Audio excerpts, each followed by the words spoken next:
अब बात करेंगे देहरादून से बड़ी खबर की, जहां लोकसभा चुनाव की तैयारियों में भारतीय जनता पार्टी जुटी हुई है। देहरादून से बड़ी खबर आपको बता रहे हैं, लोकसभा चुनाव के लिए बीजेपी के कई कार्यक्रम तय किए गए हैं। आगामी 2 अक्टूबर तक बीजेपी का सेवा पखवाड़ा चल रहा है। अब हरिद्वार और पौड़ी सीटों पर बीजेपी का सम्मेलन होगा। 26 और 28 सितंबर को बीजेपी का सम्मेलन आयोजित किया जाएगा पौड़ी और हरिद्वार सीटों पर। ये बड़ी खबर आपको बता रहे हैं, जहां पर लगातार भारतीय जनता पार्टी जो है वो चुनावी मोड में आ चुकी है, लोकसभा चुनाव की तैयारियों में जुट चुकी है और इसी के तहत कई कार्यक्रम यहां पर प्रस्तावित किए गए हैं। आगामी 2 अक्टूबर तक बीजेपी का सेवा पखवाड़ा मनाया जा रहा है, जहां आपको बता दें कि प्रधानमंत्री नरेंद्र मोदी के जन्मदिन से इसकी शुरुआत हुई थी और ये 2 अक्टूबर तक चलने वाला है। वहीं आपको बता दें कि बीजेपी का सेवा पखवाड़ा तो चल ही रहा है, साथ ही जो हरिद्वार और पौड़ी सीट है वहां पर भी अब बीजेपी सम्मेलन करने जा रही है। 26 और 28 सितंबर को इन दोनों सीटों पर जो है वो सम्मेलन का आयोजन भारतीय जनता पार्टी द्वारा किया जाएगा।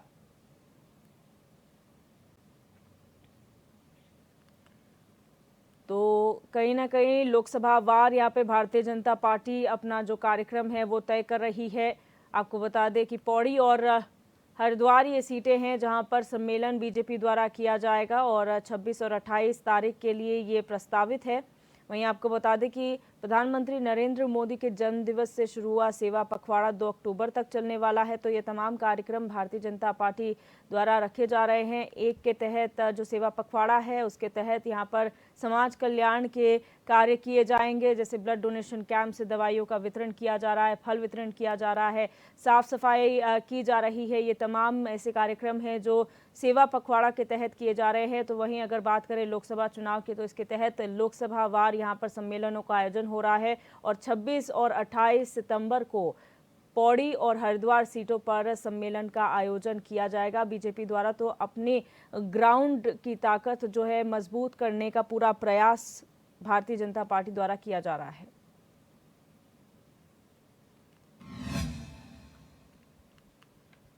और हमारे संवाददाता रोहित विक्रम सिंह हमारे साथ इसी खबर पर लाइव जुड़ चुके हैं। रोहित, जानकारी चाहेंगे, कई कार्यक्रम एक साथ जो है भारतीय जनता पार्टी आयोजित कर रही है पूरे प्रदेश भर में। अगर लोकसभा के मद्देनजर देखें तो क्या कार्यक्रम आगे आने वाली तारीखों के लिए प्रस्तावित हैं? जी देखिए दिव्या, अभी हाल ही में प्रधानमंत्री नरेंद्र मोदी का बीते रोज जो जन्मदिवस था उसको धूमधाम से मनाया गया और उसके एक रोज़ पहले मुख्यमंत्री पुष्कर सिंह धामी का भी जन्मदिवस था, उसको भी धूमधाम से मनाया गया।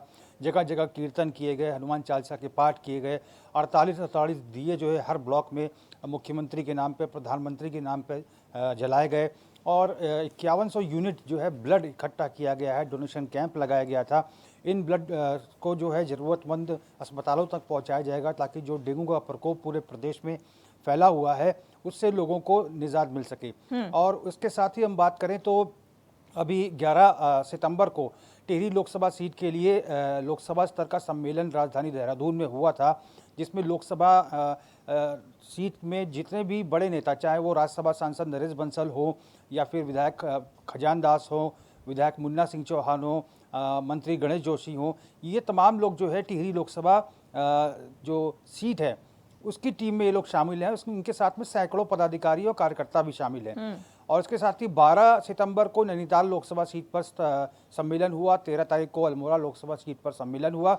अब आगामी 26 सितंबर को हरिद्वार लोकसभा सीट के लिए जो सम्मेलन है वो प्रस्तावित है, जिसको लेकर कार्यक्रमों की रूपरेखा तैयार की जा रही, क्योंकि हरिद्वार लोकसभा का क्षेत्र बहुत बड़ा है और जीत हार का मार्जिन कहीं ना कहीं हम देखते हैं दिव्या की हरिद्वार जो लोकसभा विधानसभा चुनाव की अगर बात करें तो हरिद्वार लोकसभा की बहुत अहम भूमिका रहती है और ऐसे में हरिद्वार को जीतना जो है भारतीय जनता पार्टी निश्चित रूप से चाहेगी। चारों के सीटों के साथ हरिद्वार को भी जीतना महत्वपूर्ण, क्योंकि हरिद्वार जो है धार्मिक नगरी है, साधु संतों का आशीर्वाद प्राप्त होता है, तब जाके भारतीय जनता पार्टी की नैया पार लगती है।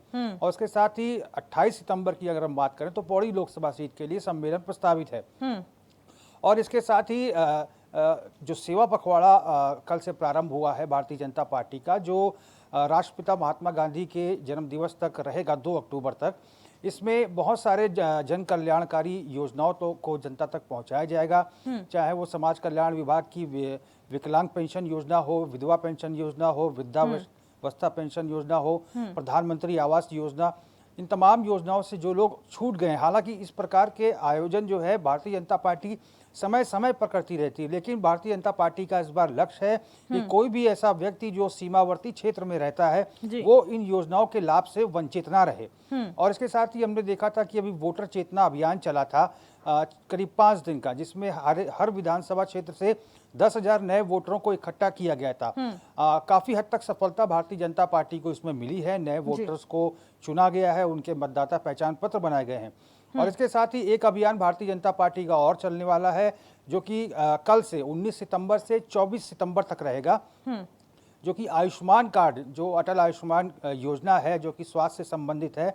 भारतीय जनता पार्टी के केंद्रीय नेतृत्व ने प्रदेश नेतृत्व को आदेशित किया है कि इन 17 सितंबर से लेकर 24 सितंबर तक उत्तराखंड का कोई भी ऐसा व्यक्ति इस योजना के लाभ से नहीं छूटना चाहिए। प्रत्येक व्यक्ति का आयुष्मान जो योजना कार्ड है स्वास्थ्य विभाग का, वो बनकर तैयार होना चाहिए, ताकि वो भी 5 लाख तक के बीमा जो लाभ है उसमें कवर हो सके।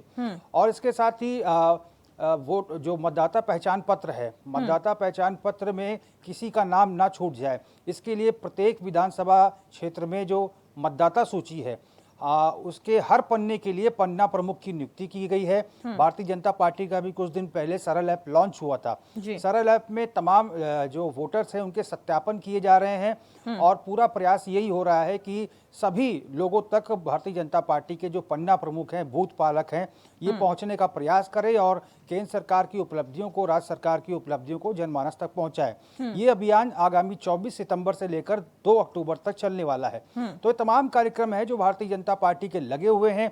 इसके पहले भी हमने देखा था जब कोर कमेटी की बैठक हुई थी, जिसमें बीजेपी के राष्ट्रीय संगठन महामंत्री BL संतोष पहुंचे थे, उसमें भी बहुत सारे कार्यक्रमों की रूपरेखा तैयार की गई थी। टिफिन बैठकों की योजना तैयार की गई थी, जो कि अभी भी गतिमान है। तमाम जो कैबिनेट स्तर के मंत्री हैं, विधायक हैं, वो टिफिन बैठकें करके कार्यकर्ताओं से, पदाधिकारियों से फीडबैक जुटा रहे हैं और पूरा प्रयास यही हो रहा है कि जनता तक केंद्र सरकार की उपलब्धियों और राज्य सरकार की अब तक की 6 साल की उपलब्धियों को पहुंचाया जा सके। जी। तो ये तमाम चीजें हैं। अभी हाल ही में हरिद्वार में जो बीजेपी के राष्ट्रीय अध्यक्ष JP नड्डा पहुंचे थे, उन्होंने भी कोर ग्रुप की बैठक में बहुत सारे निर्देश, बहुत सारे आदेश जो है बीजेपी के तमाम नेताओं को दिए थे।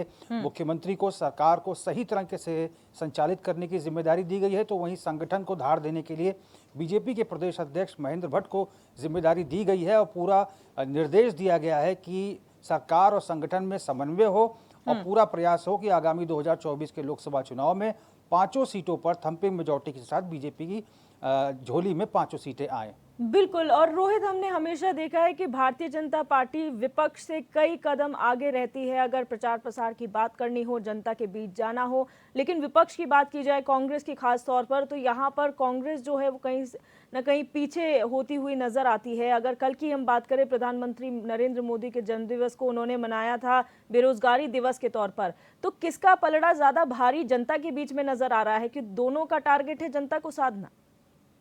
जी देखिए दिव्या, भारतीय जनता पार्टी कहीं ज़्यादा कांग्रेस से आगे है, क्योंकि बीजेपी के राष्ट्रीय अध्यक्ष JP नड्डा समय समय पर उत्तराखंड पहुंचते रहे हैं और वहीं AICC के जो राष्ट्रीय अध्यक्ष हैं मल्लिकार्जुन खड़गे, वो उत्तराखंड अभी तक नहीं आए हैं। सबसे बड़ा अंतर तो ये है, बीजेपी के संगठन महामंत्री BL संतोष का महत्वपूर्ण दौरा होता है। संगठन की तमाम बागडोर उनके हाथ में है, पूरे देश की, अगर राष्ट्रव्यापी अगर हम बीजेपी के नेतृत्व की बात करें। और उधर कांग्रेस की तरफ से कोई भी डेलीगेशन, कोई भी राष्ट्रीय महासचिव KC वेणुगोपाल, इस प्रकार का कोई नेता उत्तराखंड नहीं पहुंचता है। हाँ, समय समय पर प्रदेश प्रभारी जरूर पहुंचते रहते हैं और इससे ज़्यादा तो प्रदेश प्रभारी भारतीय जनता पार्टी के दुष्यंत गौतम उत्तराखंड में सक्रिय रहते हैं। तो समझा जा सकता है कि कांग्रेस से कहीं ज़्यादा भारतीय जनता पार्टी आगे चल रही है। बीजेपी के कई कार्यक्रम लगे हुए हैं, पिछले 6 से 8 महीने से लगातार जो है भारतीय जनता पार्टी के कार्यक्रम लगे हैं, चाहे मेरा बूथ सबसे मजबूत अभियान हो, टिफिन बैठकों का अभियान हो, वर्चुअल माध्यम से लगातार जनता से जुड़ने का कार्यक्रम हो, मिस्ड कॉल अभियान हो, ब्लड डोनेशन कैंप लगाया जाना हो, या इसके साथ ही जो पन्ना प्रमुखों को जो जिम्मेदारी दी गई है ये कार्यक्रम हो, वोटर चेतना अभियान हो, समाज कल्याण के जो तमाम कैंप्स लगाए जाते हैं और 2 अक्टूबर तक ऐसे ही कैंप्स और लगाए जाएंगे। तो ये तमाम कार्यक्रम जो है पिछले 6-8 महीने से भारतीय जनता पार्टी के लगे हुए हैं। बीजेपी के तमाम केंद्रीय नेता उत्तराखंड पहुंच रहे हैं, संगठन के नेता पहुंच रहे हैं और निश्चित तौर पर भारतीय जनता पार्टी इस लिहाज से कांग्रेस से कहीं ज़्यादा आगे है। कांग्रेस दूर दूर तक बीजेपी के सामने नजर नहीं आ रही है फिलहाल। जी, बहुत शुक्रिया रोहित हमारे साथ जुड़ने के लिए और तमाम जानकारी साझा करने के लिए।